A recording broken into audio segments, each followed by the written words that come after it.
ফুল কিন্তু গাছেই সুন্দর। আমি আসলে ফুল ছেঁড়া পছন্দ করি না, কিন্তু টবটাকে নিচে নামাতে গিয়ে ফুলটা ছিঁড়ে গেল। ভাবলাম এত সুন্দর ফুলটাকে ফেলে না দিয়ে এভাবে সুন্দর করে একটা পানি ভর্তি জারে রেখে দেই, দেখতে কিন্তু অনেক ভালো লাগছে। আসসালামু আলাইকুম, কেমন আছেন সবাই? আশা করছি সবাই নিজের অবস্থানে ভালোই আছেন। দেখতে দেখতে অনেকগুলা দিন চলে গেল, অনেক কিছু পরিবর্তন হয়ে গেল। আর আমি আসলে নিজেকে অনেক বেশি ভাগ্যবান বা ভাগ্যবতী, যেটাই বলুন না কেন সেটাই মনে করছি। ইউটিউব জগতে আমি মাত্র অল্প কয়েকটা ভিডিও দিয়েছি, বেশি ভিডিও দেইনি। আর আমি তেমন একটা পরিচিতও না ইউটিউবে, কিন্তু এই অল্প সময়ে মানুষ যে আমাকে এতটা আপন করে ফেলেছে এটা আমি কল্পনাও করতে পারিনি।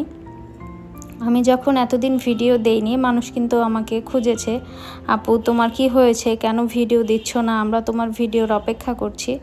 সত্যি এই কথাগুলো আমার মন ছুঁয়ে গেছে, যে আমি এত কম সময়ে মানুষের মনে জায়গা দখল করতে পেরেছি। মানুষ যদি আমাকে না পায় তাহলে মানুষ আমাকে খোঁজে। এই ভালোবাসাটাই না খুব গুরুত্বপূর্ণ। একটা মানুষের জীবনে আসলে সবথেকে বড় সম্পদ হচ্ছে মানুষের ভালোবাসা। আপনার জীবনে যদি মানুষের ভালোবাসাটা থাকে তাহলে কিন্তু সামনের পথ চলাটা আপনার জন্য অনেক সহজ হয়ে যায়। আমাদের জনগণের অন্যতম একটা সম্পদ হচ্ছে এই মেট্রো রেল, বাট যে এই প্রকল্পটা নিয়েছিল সে কিন্তু এখন আর দেশে নেই, এবং সে কিন্তু দেশ ছাড়ার 1 ঘন্টা আগেও জানতো না যে সে দেশ ছেড়ে চলে যাচ্ছে।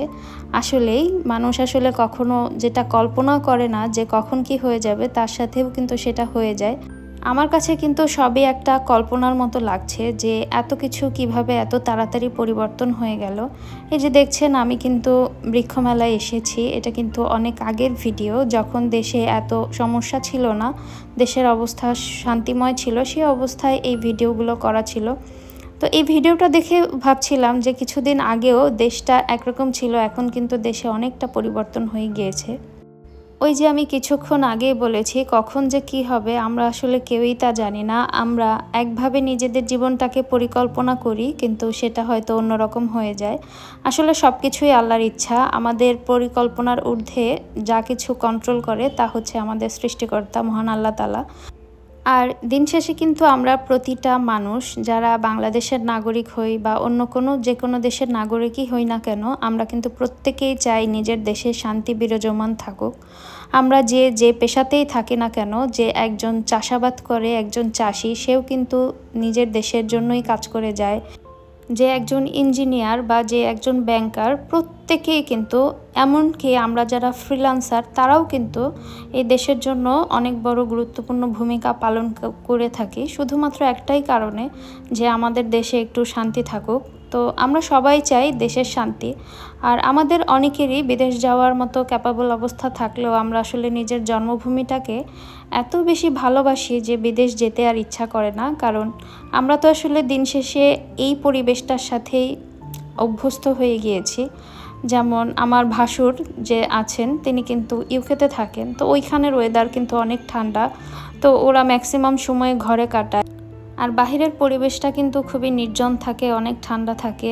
আর সত্যি কথা বলতে কি, নিজের দেশে প্রত্যেকটা জিনিসের সাথে যতটা পরিচিত থাকা যায়, ভালো লাগা থাকে, এটা হচ্ছে অন্যের দেশে হয় না। যেমন বাসা থেকে বের হলে কিন্তু আমাদের কাছে রিকশাওয়ালা মামাটাকেও অনেক আপন মনে হয়। নিজের দেশে কিন্তু বাজারে গিয়ে নিজের মন মতো পছন্দ করে সবজিওয়ালার সাথে দরদাম করে সবজি কেনা যায়, সব কিছুই অনেক ভালো লাগে, যেটা কিন্তু আসলে বিদেশে সম্ভব হয় না। একাকিত্বের একটা জীবন থাকে। তো দিন শেষে কিন্তু আমরা ভালো থাকার জন্যই একটু দেশে থাকতে চাই, কিন্তু দেশে আমাদের সেই সুযোগ সুবিধাটা যদি থাকে তাহলে কিন্তু অনেক মানুষই আসলে বিদেশে পাড়ি জমায় না। কিন্তু সেটা আসলে বিভিন্ন ধরনের করাপশন বলেন বা যে কোনো কারণ বলেন না কেন, বিভিন্ন কারণের জন্য এটা আসলে হয়ে ওঠে না, যার জন্য অনেক মানুষ আসলে বাংলাদেশের প্রতি ডিপ্রেসড হয়ে বিদেশে চলে যায়।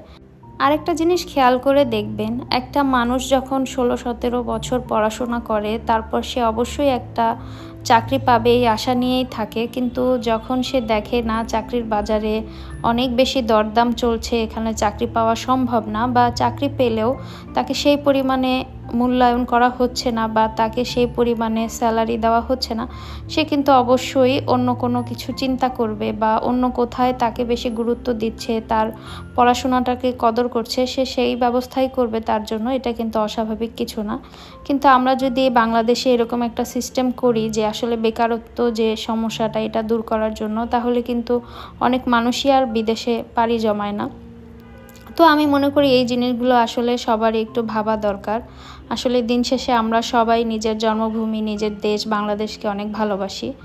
আর আস্তে আস্তে আমাদের বাংলাদেশটা সুন্দরভাবে সামনের দিকে এগিয়ে যাবে বা যাক, এটাই আমাদের প্রার্থনা। তো এই যে দেখছেন, আমি কিন্তু বৃক্ষ মেলায় এসেছি, শুরুতেই বলেছি। আর এখানে অনেক অনেক গাছ ছিল, সব কিছু ভিডিও করা সম্ভব হয়নি, যতটুকু পেরেছি অতটুকু করেছি। আর এই দৃশ্যটা দেখে না আমার হচ্ছে ওই গ্রামের শীতে যে হাঁড়িতে করে রস ঢালার যে একটা সিন থাকে, ওইটা মনে পড়ে গেল। আসলে কত কিছুই না বানালো এই বৃক্ষ মেলাতে এসে, তা দেখলাম যে গ্রামের ঐতিহ্যগুলোকে তুলে ধরার চেষ্টা করলো। এগুলো কিন্তু আগে হরহামেশাই দেখা যেত, যদিও এখন ঢাকা শহরে তো এগুলো দেখা যায় না, অনেক বছর হয়েছে।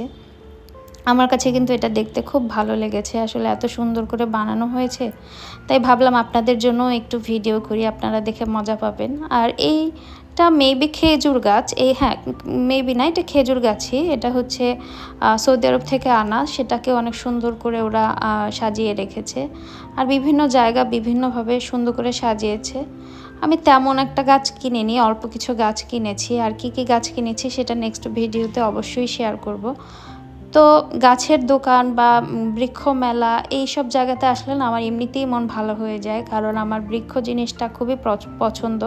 আমি যখন কাউকে পাই না, অবসর সময় থাকে আমার হাতে, তখন কিন্তু আমি গাছের সাথেই আমার সময় কাটিয়ে ফেলি এবং আমাকে ওরা অনেক সুন্দর একটা কোয়ালিটি টাইম দেয়। আর ওদের যত্ন নিতে নিতে যে সময়টা কোথা থেকে চলে যায় টেরও পাই না।